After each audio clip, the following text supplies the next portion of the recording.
Welcome. CPGM.com is the website. We are back. Headley, Drew, Juice. We're going to talk about the 2018 All-Pro team. We're going to give our thoughts on it. You know, certain players that we didn't like on the team. Snubs. We're talking about some snubs. So let's get right into it, guys, man. Quarterback position, first team All-Pro. Patrick Mahomes, 50 touchdowns, man. You like it? You love it? Yeah, man, through half a century, bro. That's a half a century, right? 50 touchdowns. Yeah.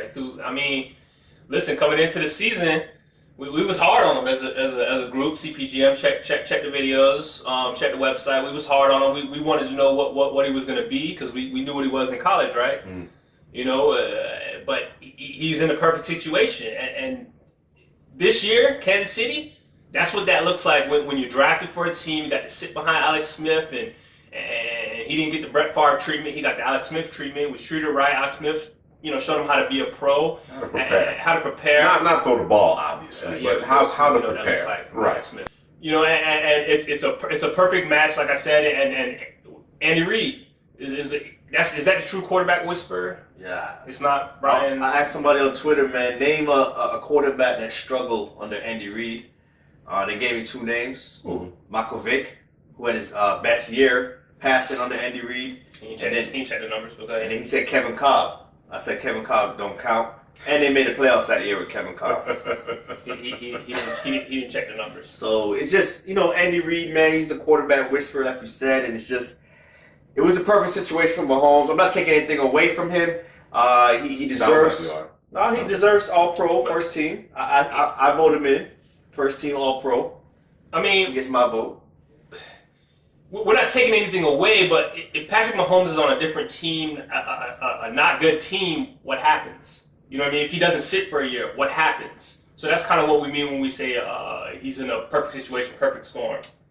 Yeah, I just wanted you to explain it to the folks out there because I'm with you guys. I was very critical of the player I saw in college. I watched all the tape, watched every snap, watched every throw, and you could see obviously the immense arm talent. Absolutely, it was clear as day. Clear as day. There was no argument about that. His ability to create, throw from different angles, all of that is well documented. You know what I mean? And then obviously seeing it on the highest stage, the highest level of competition is remarkable. What I did not anticipate, I don't think any of us anticipated, was exactly how far he would come in that year. In that year, where I always saw a little eye manipulation that was encouraging, but I saw a lot of bad decisions. People will say, well, it's because, the Texas Tech Raiders, they were always playing from behind, they're playing, and there were some things there were times when he would bail the pocket that didn't make any sense, when there was a good pocket around him. You know what I mean? There were just some things that were counterintuitive to having success, at least in our eyes.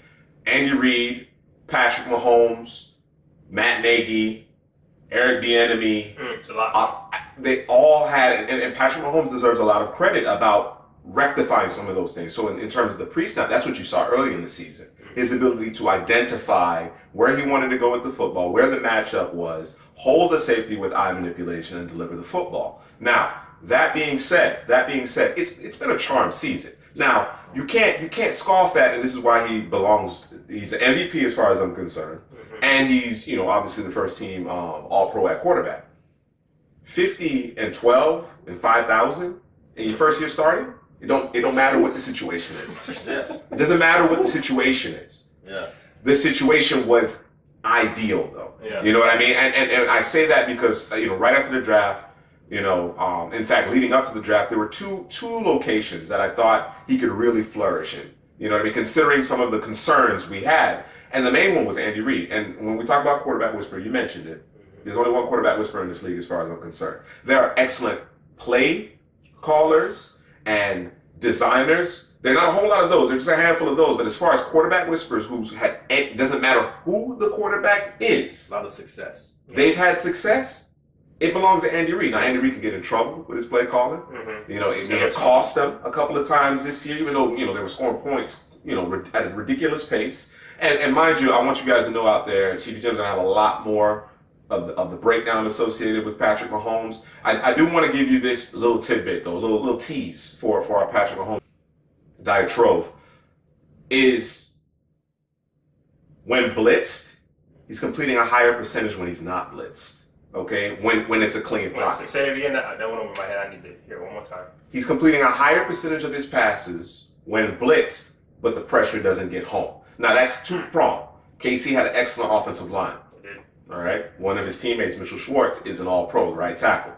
All right, and that's also a testament to his ability to create, extend plays. All right, when not blitzed, but under pressure, he's completing 47% of his passes. 9 touchdowns and 8 INTs under those circumstances. All right? 8 of his TDs were thrown at or behind the line of scrimmage. So context is important. We talked about it. Weapons, coaching, demigod-like ability. Ability. You understand what I'm saying? In his first year on top of that. All right? But he's mortal though. You know what I mean? So I'm really interested. I mean, again, far and away, the best quarterback this season, particularly how Drew Brees kind of, sputtered at the end there. But I'm really intrigued to see what it looks like moving forward as teams get to see him multiple times. I just want to reiterate, ideal situation, perfect situation. I'm going to give you someone who's not in that situation. Josh Rosen. You somebody else. Jared Goff, first year on the Jets. Absolutely. And you have to think about it this way. The Chiefs, they've improved. They improved. And it's a testament, again, to Pat Mahomes as well as that entire team and coaching staff, certainly, right? They were the 3rd seed last year. This team traded up from late. They were a playoff team the year before that. They traded up to go get Patrick Mahomes because they felt he had the skill set to take them to another level. What the question marks were, can he harness all that ability? And through year 1, they certainly have. We'll see if it continues. Second team QB had a chance. You thought, he was in the MVP race for quite a while. Certainly had some struggles, particularly as, got away from home. Season went along. Ted Ginn went down. Drew Brees for the same. Not much you say about Drew Brees, man. It's just Drew Brees is Drew Brees at the end of the day. And, it was an interesting race with him and Patrick Mahomes, but like you said, he fell off to the end of the season. The Saints kind of took a step back, but, he still deserves second team honors. I'm trying to liken it to the McDonald's, man. And you talk about the Big Mac is supposed to be the premier, the sexy, the burger of choice. I was a Whopper fan coming up myself. I don't eat none of it no more. I'm talking McDonald's. Oh, my bad. Stepped on you now. Yeah, you did. We're back at McDonald's with the Big Mac. Thought we were talking burgers for a second. No, I mean we are, but and then there's the quarter pounder, and I think Drew Brees is the quarter pounder. I got you. I think that's. It's just what you're getting with Drew Brees, and I think with the Ginn thing going down, and we talked about it in fantasy football, a couple of our videos, is that it was Michael Thomas or bust. Sure. I know you got Alvin Kamara, aka Gumby. I know you got Mark Ingram, but when you look at what Patrick Mahomes got, Kelsey, who's the tight end for the Saints? Benjamin. No, it's your boy. Josh? Not number 7. Not Josh Hill. Number 7. What's his name? Taysom Hill. That's what I'm saying. Always like, work with Taysom Hill. I gotta work him into I gotta work him in with the Saints. But it's Michael Thomas or bust. Patrick Mahomes got all pros. He got all pros. He got all pros. Yeah, we're gonna obviously get to the rest of the supporting cast with the Chiefs. Like I said, you guys mentioned it. It was a perfect storm, and then you drop the quarterback with that kind of ability, that ability to extend plays. You take care of a lot of it on the front end in terms of play design and just your guys being better than the guys across from you, and then you put all the playmaking ability that he naturally has on top of it. If this guy figures out how to actually cycle through progressions while he's in the pocket. With bodies around him, I'm not talking about escaping the pocket because we already know he can do that. He looks more comfortable when he's scrambling than when he's dropping back 3, 5, 7 steps. You know what I mean? I saw that back in Texas Tech. It still rings true. You know what I mean? He's improved, but it still rings true. But if this guy actually figures out how to work through progressions and because what teams are going to do they're going to do a little bit of a mush rush. and they're going to try to contain him. And if they're able to kind of keep him within that tackle box, his effectiveness, assuming he has to come off of the first read, it goes down. It goes down for most quarterbacks, but it takes a significant plunge with him. Mike, he's a young quarterback. Young quarterback. That's not something that Drew Brees has a problem with, obviously. The issue, Drew Brees' kryptonite is playing on the road, right? Yeah. And pressure right up the middle. Yeah. Of course, that affects every quarterback, but Drew Brees in particular because he's not as tall. Yeah. He's not as tall. So I think both of these guys are very deserving. I will mention one guy before we move on to the running backs. Andrew Luck. Oh, yeah. Phillip Rivers, too, I think. Phillip Rivers, too. Like absolutely. Absolutely. In a different season outside of the 50 and 5,000, Phillip Rivers, Andrew Luck, they had a legitimate chance of making these all-pro teams, and one of them could have even came away with the MVP. So I think if the season was longer, I'm not saying the season needs to be longer, although I love football, but if the season was longer, I think Luck catches Drew Brees. I'm not saying he catches Patrick Mahomes, sure, but he probably catches Drew Brees. Yeah. Next up is the running backs, man. Yeah. First team, you had Todd Gurley of the Rams. Second team, you had Ezekiel Elliott. Second team, flex, Christian McCaffrey. Those were the three running backs that made the all-pro team in one capacity or another. What's your thoughts on those guys, Hadley? Saquon. Yeah. Wow. Saquon. Yeah. Snub. I think he should have been on the team. I agree wholeheartedly with that. Like, this guy, all-purpose. I know Christian McCaffrey is also all-purpose, but it was in the manner he did it. It's the manner he did it, but man. you knew that's what he was, though. You knew that's what he was coming in. You knew that's what was going to happen. Yeah. I mean, when you think about it, can you mind if I interject? Because I know the Cowboys made the playoffs. Ezekiel Elliott led the league in rushing. I think Ezekiel Elliott, in addition to making the playoffs, more so than leading the league in rushing, it was the step he took in the passing game. The fact that he was utilized more heavily, he set a single team season record. I think that's what secured it for him because Saquon, from a rushing standpoint and receiving standpoint, his numbers are better than Ezekiel Elliott's across the board in terms of averages. I mean, the only thing that Ezekiel Elliott has more of rushing yards. Was rushing yards on about 60 more attempts. Yeah. All right? Breakaway percentage, forced missed tackles, did Saquon have 91 receptions this year? Oof. Like, sound about right. You want to put Ezekiel Elliott in there, all pro? Okay, that's fine. Find a place for Saquon Barkley. Put him at one of those flex positions. Yeah. There's no for that. Todd Gurley, obviously, second year in a row, leading the league in total touchdowns. He's a beast. His season was cut a little bit short. He was in the runnings for obviously that total scrimmage yards as well as the rushing crown. But again, I don't even want to talk about the guys who actually made it there because again, Ezekiel Elliott had a great season. All right, Todd Gurley had a terrific season. We know those two guys. We know Christian McCaffrey had Joe Mixon had a really good. No one had a better season. When you put all the context together, I'm not talking about final totals or anything, but when you put all the context together, there's no running back in the NFL that had a better season than Saquon Barkley. Saquon Barkley finished the season leading the league in scrimmage yards, right? I mentioned the 91 receptions. Led the league in forced missed tackles, breakaway percentage on runs, that's runs of 15 yards or more, despite having 4 games where he averaged less than 3 yards a carry. Behind a terrible offensive line. Yeah. Let me play devil's advocate. Let me be the bad guy. Sure. W's. I understand. You gotta when you're doing your thing and you're trying to figure out who should be first team, second team. The tiebreaker might be or at least the put you in the conversation is W's.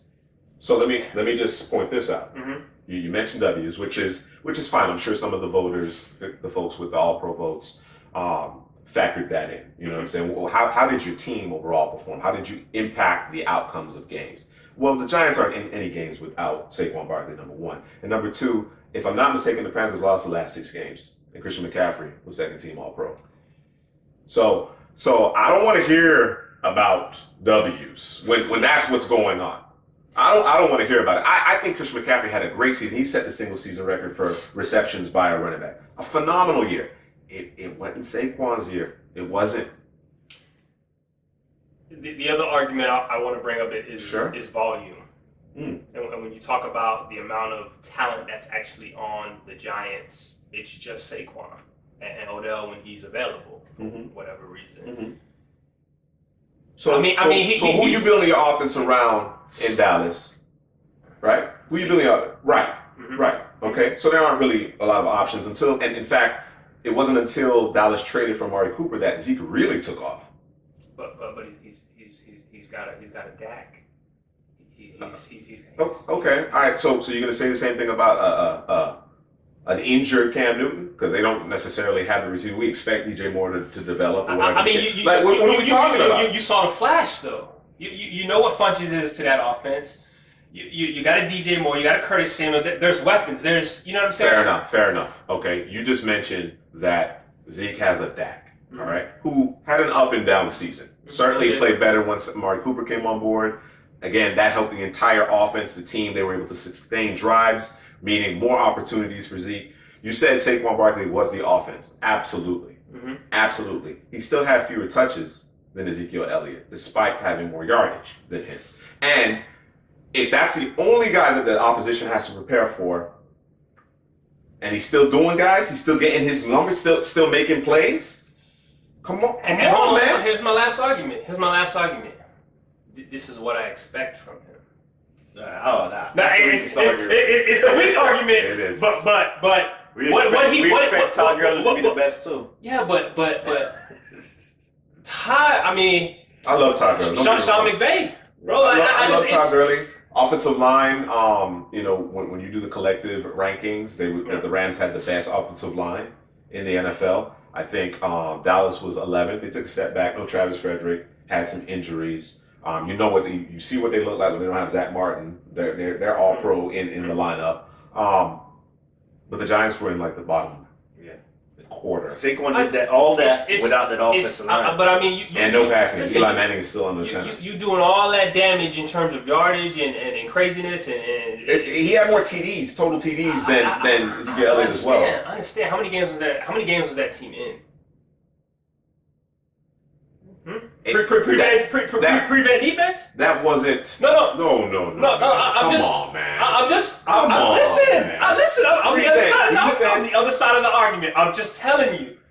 You can do better than that, man. Listen, you can do better. Hey, listen. We up 21 to So who you 8? Who you got? The two that made it. Those are the top two. Is there not a spot on the All-Pro team for Saquon Barkley? I would put him in front of Christian McCaffrey for sure. All right. There's no doubt about that. Those are the three backs. If you're gonna put three backs in there, those are the three backs. Yeah, I agree. Well, they had Tyreek Hill, first team flex, Christian McCaffrey, second team flex, and they had Tyreek Hill, second team wide receiver. So he made first team in flex and his second team in wide receiver, and there's still no Saquon Barkley. Like, what is the All-Pro doing, man? Why you have two players on two different teams? You fall in love with who you fall in love with, man. You remember what you remember. I guess Saquon wasn't sexy enough. I guess he wasn't dynamic enough. I guess he didn't get enough touchdowns. I mean, he was all that, but people love Christian McCaffrey. Now, I don't have an issue with the McCaffrey. I have an issue with Tyreek Hill being on the first and the second team in two different positions. Bro, he was that sexy, bro. Cheetah. I certainly can appreciate what Tyreek Hill means to that team. We talked about Mahomes. We talked about his success. We talked about the weapons. Tyreek Hill changes everything. Oh, yeah. Everything. As dangerous as Saquon is, Tyreek Hill is the most dangerous player in the NFL. Just him motioning from one side of the formation to the other changes the landscape of everything. Yeah. You understand what I'm saying? So I think Tyreek Hill, probably deserved first team. If you're going to take it beyond this, the sheer numbers, and he posted career highs across the board in terms of catches, yards, and TDs. And Tyreek Hill has become a better receiver. I agree with that. When Mahomes is scrambling and he's creating and making plays, there was a couple. I look back. I think back to the Baltimore Ravens game, man. A lot of people talk about the no look pass, that throw on the fourth down into the middle of the field, into the teeth of the defense, and the center fielder goes and gets it. Yeah. And then not just gets it, but then turns it up. Yeah. For another 10, 15 yards. Like that. That's ridiculous. Yeah. That's ridiculous. So I can certainly understand Tyreek Hill being first team, and if you couldn't fit him in at receiver. Okay, you found the flex position there. All right, but Saquon Barkley should have made the All-Pro team. Second All-Pro team at the flex or running back, as far as I'm concerned. Yeah, I agree, man. Let's get to the tight end position. First team, another Kansas City Chiefs player in Travis Kelce. Second team, George Kittle. The guy that's missing here is Zach Ertz. Mm-hmm. Anybody think Zach Ertz should have been over any of those two guys? No? This guy had 100 and... He set the single season mark for receptions by tight end. Yeah. A lot of receptions. Yeah. Travis Kelce led the tight end position in touchdowns. Mm-hmm. Actually, no, Ebron did. Yeah, but he out of this list, he had more touchdowns than George Kittle and second in yards, second in yards, second in reception. So Kelce deserved first team honors, and Kittle led all tight ends in receiving yards. Yeah. So yeah, Kittle is something different. When you talk about complete players, I think they got it right. Zach Ertz, had a phenomenal year. Don't get me wrong, but these guys just had better years as far as I'm concerned. And then when you really delve into it, you talk about the other part of being a tight end. You know what I mean? Mm-hmm. The nasty part. Ertz is a receiver. Is a receiver masquerading in a tight end's body. That's what he truly is. Great hands. Probably has the best hands of the three. All right, not a huge disparity there, but probably has the best hands. But George Kittle and to a lesser degree Travis Kelce, they're superior run blockers. They can do more in line, and the fact that they put up the numbers that they did, Kittle, smashed the reception yardage record for a tight end. The numbers that they were able to put up, and the fact that they bring something to the table as far as run blocking, Kittle being the best of the bunch, I think they got it right. Yeah, I think they got it right too, man. These guys are complete tight ends, like you said. If Ertz was a better run blocker, then maybe he gets on the All-Pro team. But these guys do it in the pass game, the run game, and they're dynamic playmakers, man. You think about George Kittle. This guy did it with Nick Mullins, starting most of the season. So, but that's impressive. Well, when I think about Zach Ertz, I think about how is he used? Like, is he asked to do? Is he asked to block like a Travis Kelce? He's definitely not asked to block like a George Kittle. He isn't asked to block like them because he can't block. Yeah, because when he does block, he's not doing. He's not doing the job. He's not doing the job. Wide receiver position. Now, this is the sexy position. This is a lot of people ball at wide receivers this season. A lot of names. Can we talk about that a little bit? Yeah. We talked about the quarterbacks, and really when you look like top to bottom, like the top 10 in terms of yardage and TDs, it kind of leveled off towards the end there as it got colder. But the NFL, the rules, the way they're protecting the quarterbacks, a lot of that had to do with this outburst. There was like a 3-year low going into this season in terms of receiving yards, receiving touchdowns, passing yards, so on and so forth. This explosion, this offensive explosion, had a lot to do with the fact that defensive players were trying to adjust to the rules. Now, obviously, over the last 10 to 15 years, the rules have changed substantially and skews in the favor of the offense. When you're afraid to bring the quarterback down, when you're afraid to affect the passer, and that's what people don't seem to always grasp, is that it's not necessarily about sacking the quarterback. It's about hitting the quarterback. It's about making the quarterback feel your presence, which speeds up their internal clock, which makes them rush throws, which makes them short arm throws, overthrow, not follow through with their mechanics. All of that impacts the receivers. But of course, this year, particularly during the first couple of months, there were no question. Everybody was very comfortable on the offensive side of the ball. Yeah, man. Some of these receivers, we got Michael Thomas and DeAndre Hopkins made the first team. Second team was Julio Jones and Tyreek Hill. Some other guys that didn't make the All-Pro team, we have Devontae Adams. We have Adam Thielen, what he did this season. Mike Evans from the Bucks. Antonio Brown led all receivers in touchdowns. Juju Smith, his partner in crime. It was just a lot of receiving yards this season, but Michael Thomas, Hopkins made the first team. Any issues with that? All right, so as you went down the list of those receivers, you can kind of pair them with someone else on the team. DeAndre Hopkins lost Will Fuller early, and Michael Thomas lost Ted Ginn. Mm-hmm. All right, it was early too, right? Relatively. So it was basically these two guys. It was those two guys are bust.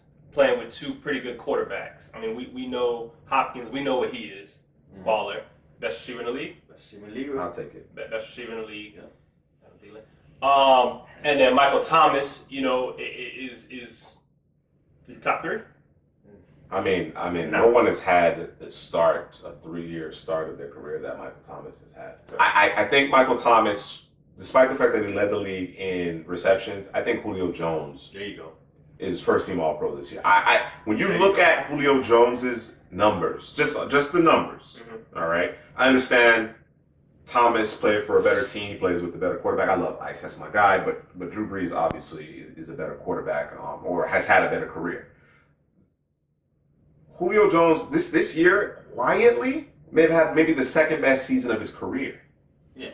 Again, he leads the league in yardage once again, and then the touchdowns started to come. Yes. Touchdown started to come. You know my guy. You know my guy in terms of the corners, right? You know who my guy is, Pat Pete. This is the only guy that gives Pat Pete trouble. The only guy that consistently gives Patrick Peterson trouble. Julio Jones is unstoppable. Unstoppable. And they don't do, not all things are created equal. The play calling in Atlanta is not equal to that of New Orleans. Yeah. You understand what I'm saying? And defenses, they approach these players differently. They put more emphasis on stopping Julio Jones than they do Michael Thomas. And that isn't a slight of Michael Thomas. It's just where he's at this point. He's not as dynamic as Julio Jones. He doesn't have that particular skill set. And you got to think where they line up on the football field. Where Michael Thomas lines up is in the slot. So he can work with his linebackers. He can work with his safeties. Julio is on the outside, probably facing the best corner with a safety over coverage. The top. Yeah. So and Julio Jones had 270 more receiving yards, 1 less touchdown, and 12 less catches. So when you talk about a Julio, can we talk Hopkins or you want to talk Julio? I'm talking Go ahead. Conclusion. I just wanted to make sure that we go on record before you get to your Julio point. Hopkins dropped no passes, 115 catches, no drops. There you go. All right. Just want to put that out there. Best receiver in the When league. you talk about a Julio, we was riding on him earlier this season. Yeah. What was the stat that you predicted? Oh yeah, it was like Julio catching touchdowns. No, you. Go ahead, tell him. I said, it was partly joking, tongue in cheek, a little joke because he had no touchdowns. I think through the first 8 games of the season, something like that. So it was a joke that he'll have 1,800 yards and no touchdowns. Right. And I said I wanted to see what that looked like. Yeah, I wanted to see it too. I just wanted to see it. But I think how many years have we gone by and Julio struggled to get in the end zone? He's a big target. Can't score in the red zone. Catch a 5-yard route, run all the way down to the 10-yard line, and there's an imaginary line that he just falls over and can't score. That's why he's not receiver 1 in fantasy. That's the reason why he's not receiver 1 in fantasy. But we talking about what's happening between the painted lines. I understand. Okay. I understand. All right. But how many? Let's look back. Look, I'm one of the main people that give Headley a hard time about Julio and not getting those TDs. But here's my thing though. If he gets in, if he can get open in the red zone, that changes the fortunes of his team. If he can score when he catches the 4-yard route, it changes the fortune. And we know that the Falcons struggle in the red zone. No, he don't call the plays. But bruh. Why can't he score in the red zone? Now I thought it was they not giving him his due. No, I've seen trying to give him his due, and Julio just can't. Okay. So if I'm a writer, if I'm an Associated Press, and I'm going through my guys and I'm looking and he showed up in the second half of the season in terms of touchdowns, bro. I needed that in the first half as well, bro. Like, where were you at? You were AWOL, bro. Michael Thomas was AWOL in a lot of games this season too. Okay. Julio was not. He was the only player on the field, correct? He was. What did I say earlier? Michael Thomas a bust, right? In the passing game, yeah. Okay. Yeah. Okay. I mean, it's a relatively compelling argument that you make, and Michael Thomas had a tremendous year. Don't make no mistake about it. Absolutely. I just, when I take a step back, the context is important. In CPGM, we live by that, and I appreciate the context that you provided. when I take a step back and I juxtapose Julio, the circumstances that he faces in terms of just, where he lines up, coaching. I get it. He is not an elite red zone target. He probably should be when you think about the physicality and the ability that he has. That is the knock on Julio. That is the knock on Julio. But he had a special season, bro. He had a special season, bro. I'm not denying it. And when I juxtapose it against Michael Thomas, a team where you're right, there weren't other options in the passing game, but Sean Payton found a way to overcome that schematically. All right. He's playing with his Hall of Fame quarterback on top of that, and a team that actually can play a little defense too. So there's your wins. Those are your wins. So we can make some arguments. You can. You know what I'm saying? Personally, I'm going with Julio first team over Michael Thomas. Michael Thomas second team. I agree with that. And then DeAndre Hopkins, though, he that guy. What you got feeling? What happened to him down the stretch? Kirk Cousins? You can say it. Kirk Cousins? Kirk Cousins. All right, cool. Kirk Cousins. And then our second team, Julio and Tyreek. We don't think anybody else should have. Think of Devontae Adams, Juju, Antonio Brown. We got to talk about the Antonio Brown situation.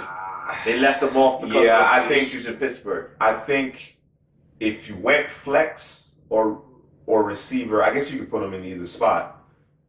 I think there probably should have been a spot for Antonio Brown in what was considered a down year. Yeah. He still had 1,200 yards, over 100 receptions, and 15 TDs, tied for the league lead. So, in what was considered a down year, all right. Peter King, obviously, I'm sure you've heard by now. Peter King decided to take, rescind his vote or whatever the case. Wouldn't vote for Antonio Brown because of what he did to his team. Listen, Antonio Brown is culpable. He ain't the only one. He ain't the only one. All right. He definitely isn't. And then Juju had an amazing year too. Yeah. You know what I mean? So those guys were very close calls. Devontae Adams certainly. I'm okay with that. Again, I go back to the Saquon Barkley. Like, find a way to get Saquon onto this one of these All-Pro teams. That's the way I feel about it. All right, man. Let's get to the offensive line, man. First team tackles. We got David Bakhtiari. Bakhtiari. There you go. This guy, I remember last time this guy got a lot of sack, man. He's deserving of a first team All-Pro. On the other tackle, we have Mitchell Schwartz. This guy never misses a play. He's like the new Joe Thomas out here. Yeah. What he did for that Kansas City offensive line. Yeah. No qualms here. I think to go a little bit in more depth about Mitchell Schwartz, I think back to when Atlanta made their run. All right, got to the Super Bowl, and one of the key offseason acquisitions was Alex Mack at center, really just bringing that offensive line together. Right. In that same offseason, there was this mass exodus. Yeah. I think T.J. Ward left Cleveland. A lot of talent left Cleveland, including Mitchell Schwartz. And I remember thinking to myself, that's a good young player right there. Yeah. Like, he's not ballyhooed. He's not, you know what I'm saying, getting a lot of publicity or whatever the case may be. Of course, he's playing opposite Joe Thomas. But because you're playing opposite Joe Thomas, I'm paying attention to you. Joe Thomas got it covered on his end. So I'm paying it. And Mitchell Schwartz was absolutely no slouch. And he's continued to get better and better. And he's become one of the best tackles in the game. Agreed. And coming into the season with the Kansas City Chiefs, I remember we weren't sure what the offensive line as a whole was going to look like. We're like, we know Patrick Mahomes back there. He's going to run around. He's going to make plays, this, that, and the other. And one guy can pretty much, Alex Mack, like you said, Alex Mack for the Falcons. I know, It can bring it together. We're going to talk about another guy in the interior. Yeah, that's where you headed next. That's where I was headed. I mean, can I go? Yeah, I mean. Left guard, man. Left guard. We got my guy, the guy I wanted for my team, but he got picked before, so we got a different guy. But it is Quentin Nelson, Big Nasty. I haven't been looking at prospects too long, but listen, he's the best prospect. He best prospect I've ever seen. Offensive line tape I've ever seen. Ever. Ever. We always talk about wide receiver. We talk about running back that's sexy. Yo, he made offensive line tape sexy. It's exciting. Like, you can't watch his tape and then try to go watch somebody else's tape. Go look at something else. Go watch a DB, because it's going to affect you. It's going to create some type of prejudice that you're not going to be able to evaluate the next player. Right. Maybe you need a day or two a couple hours, couple minutes to pass by before you go into that, because this guy, he's on a different level. He's on a different level, and coming into the season, just like the Chiefs, we were wondering about this Colts offensive line. Chris Ballinger, he's putting it together, piecing it together, and this guy just went in there, man, and he touched some folks, and I mean, change everything. These guys, I mean, they play on a different level, man. I mean, they done smashed the Texans 3 times in a row. You know, I know they lost that one game, but I mean, this is supposed to be one of the best defensive lines in the league, and they said, "Nah, bro, you're not touching our quarterback." Shut them out. Yeah. Collectively, they gave up 18 sacks the entire season, and that has been unheard of. Yeah, the Colts, the weak spot was the offensive line. You get hit all the time, and getting Ryan Kelly healthy, and you got Quentin Nelson, Costanzo, the Braden Smith, the other rookie. Yeah. So the Colts are on that offensive line, man. They building it in the right places, and Quentin Nelson was CPGM's #1 prospect coming into the draft. So pat yourself on the back, man. For that. Yeah. But he's a first team All Pro in his rookie season. You surprised? No. Okay. No. Y'all surprised? No. Okay. No. I'm not surprised about the right guard either. Zach Martin, who also went to Notre Dame, has played 5 seasons. 5 All Pros. Right.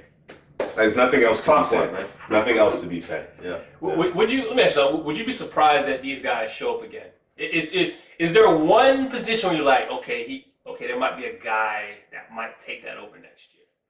Just looking at it. Bakhtiari at left, Swartz at right, Quentin at left guard, and Zach Martin at right guard. It could be. Tyrone Smith for the Cowboys. The guy I would look out for who might be able to break in, particularly because the guard spots are probably locked down, bro. Yeah, that's the guard spots are probably locked down. It's the tackle spots you try to Kelsey at center, who's phenomenal this year, that's probably locked down too. Maybe Travis Frederick gets back healthy, maybe. But I think Mike McGlinchey could make a run. Yeah, I think he could make a run. I think he was terrific. He was the top offensive tackle I think you had on your board. Yeah, you had him at 2, Drew. But in terms of polish, we all agreed he was the most ready to play immediately. Yeah, for the tackles for the second team, they had Ramsey that I just spoke about, Armstead, we just spoke about him, and Dwayne Brown. So they have 2 left tackles on the second team. Any qualms there? Dwayne Brown? Dwayne Brown was a very important piece that they acquired from the Texans. I don't understand what the Texans have done. Of course, Deshaun Watson sacked 62 times, most in the NFL. Dwayne Brown was on that team. Brandon Brooks has become one of the main cogs of perhaps the best offensive line in the NFL when healthy in Philadelphia, alongside Jason Kelsey, Peters, and Lane Johnson, those guys. One of the main issues with Seattle obviously has been their offensive line. Protection in particular. We saw that Seattle committed to the run. It got so bad, in the playoff game, it may have cost them. It did cost them. But Dwayne Brown really has, as he's gotten healthy, he solidified that blind side for Russell Wilson so he could push the football down the field. In fact, his pass blocking grade, according to PFF, is better than his run blocking grade. So that went a long way. Even though Seattle, in terms of this overall number of pass attempts, was pretty low. They were a run-first offense.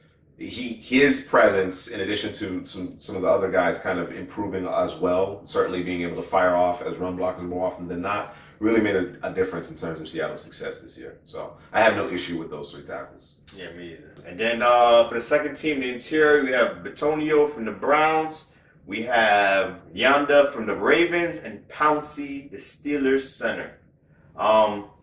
I think the Batoni and Yanda, that's staples again. Those are guys that's going to pretty much always be on an all-pro team. I think Batoni has arrived, and Yanda, he's always been there. And then Pouncey for the Steelers, man. I actually like the other Pouncey. I think the Chargers have one of the best running offense that has no offensive linemen on this list. So I'm not sure about that, but I think Pouncey kind of, for the Chargers, kind of like... I think people were just surprised that the Chargers stayed relatively healthy.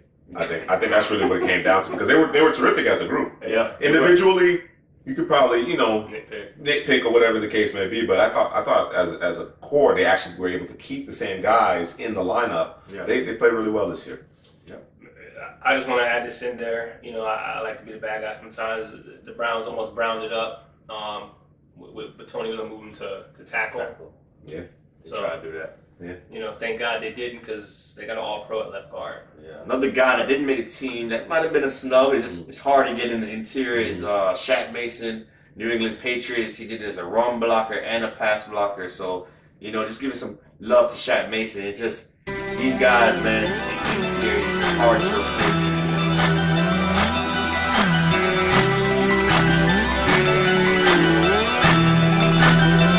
In the field.